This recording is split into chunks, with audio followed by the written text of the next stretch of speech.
My name is Denise Chain. I'm a trauma therapist at the Phoenix Center, and I specialize in PTSD, relational trauma, grief and loss, divorce, spiritual trauma, navigating aging parents, empty nest, issues around sibling abuse, domestic violence, and spiritual trauma.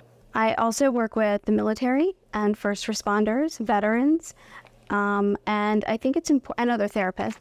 And I think it's important that these populations have a safe space to go. Oftentimes, services for veterans through government organizations are not easily accessible, or for whatever reason, they don't feel comfortable, or they're just not located in an area where they can get to them. And I think it's important that we have other clinicians in other centers where they will work with those vulnerable populations.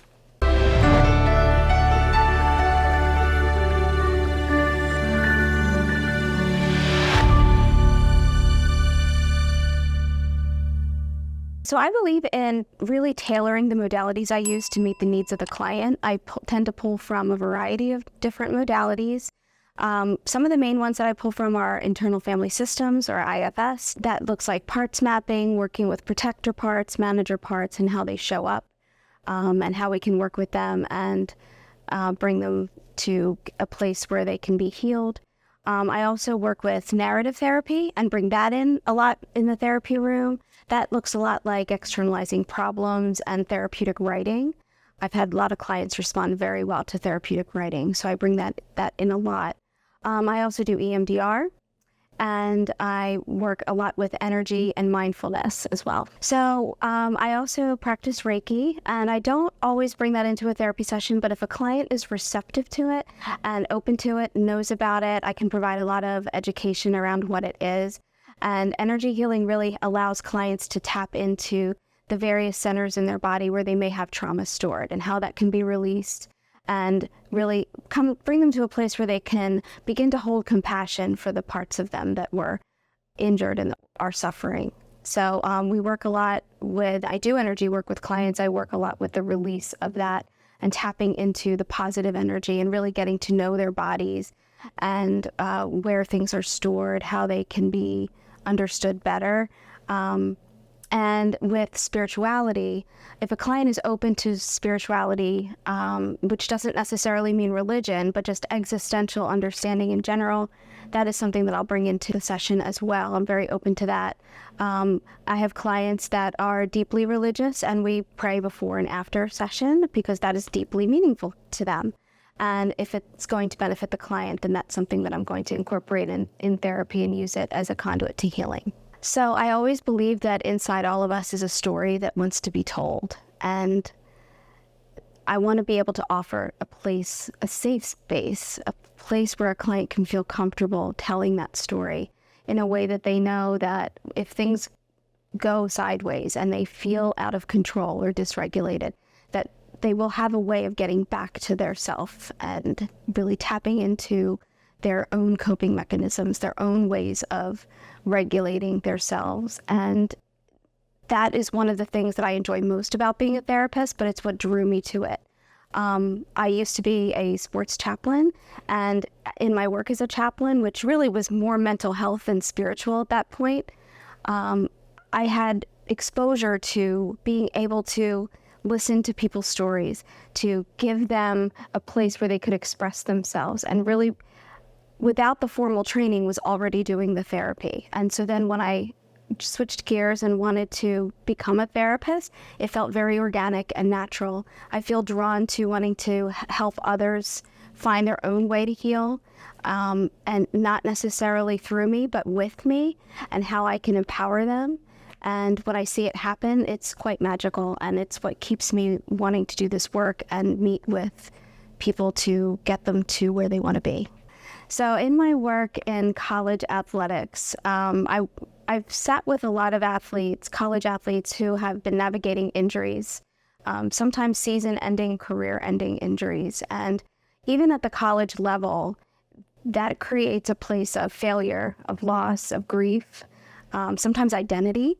And sometimes it creates challenges in their relationships with family members and friends that they now feel disconnected with, or like they have somehow lost a support system and network with people that they can identify with. So I've sat with athletes who want to find some sort of healing and closure to this injury that they have, move past it, and find more meaning and purpose to their life that doesn't necessarily include sports.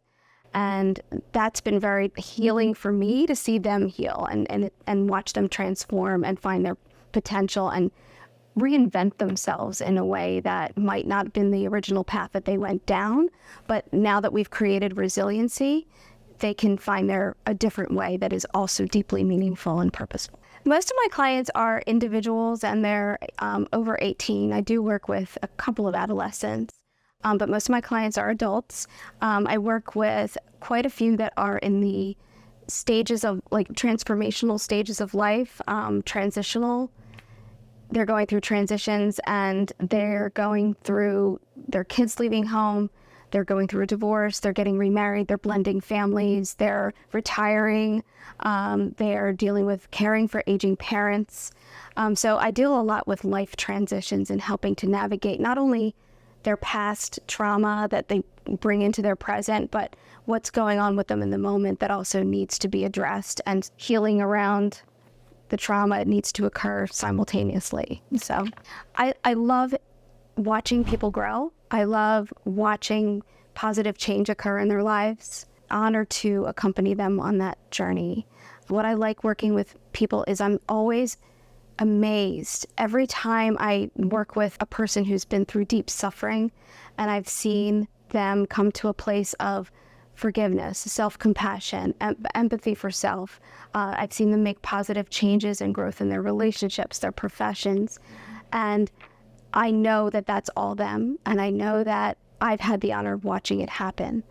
It never ceases to amaze me. It never gets old. The power of resiliency and people's ability to rise above their pain while also honoring where they've been at the same time is something that I think will always amaze me and keep this business fresh for me and keep me wanting to work with people over and over again. Change is difficult. It is the first step that is often the hardest to take. And I can tell you that when you're in the room with me, it is always my goal to make you feel like this is a welcoming, safe, confidential space where you can express your authentic self, and however long it takes you to get comfortable with that, it will take you. I take things very gently with clients. I bring humor. I'm a human, you're a human. It's not me talking at you. Sometimes it's us taking our shoes off and getting on the floor and really getting to a place of physical comfort so that emotional comfort can come. We work at your pace. I will push you if I think you can take that and you're open to it, but I'll never push you past your window of tolerance, and I will always check in with you. Like I said, I take it very slow and gentle, and I tailor every session to the needs of the individual client, and you may present differently one week to the next, and I will always meet you where you are. And if there's anything that you need from me that you think I'm not giving you, I want to empower you to have the courage to ask for that or to speak up and tell me, I need this from you. And I will see what I can do to meet that need, because this is your space. I'm creating this space for you, and we're on this journey together, and I want you to feel comfortable. So outside of being a therapist, I am an avid history buff, almost to a nerd level fault. And I will not bring that in the therapy room unless you want to talk about it too. And I have a plethora of pets. I've got 5 cats, 2 dogs, a couple of horses at a stable that my mother-in-law owns. And I really love animals. I love doing animal advocacy work, fostering, and just being a person who enjoys bringing animals to a safe space. So I guess you could say that I'm a big caretaker in that regard. I also am a Reiki master, as I mentioned a little bit earlier, so I do practice that on occasion as well.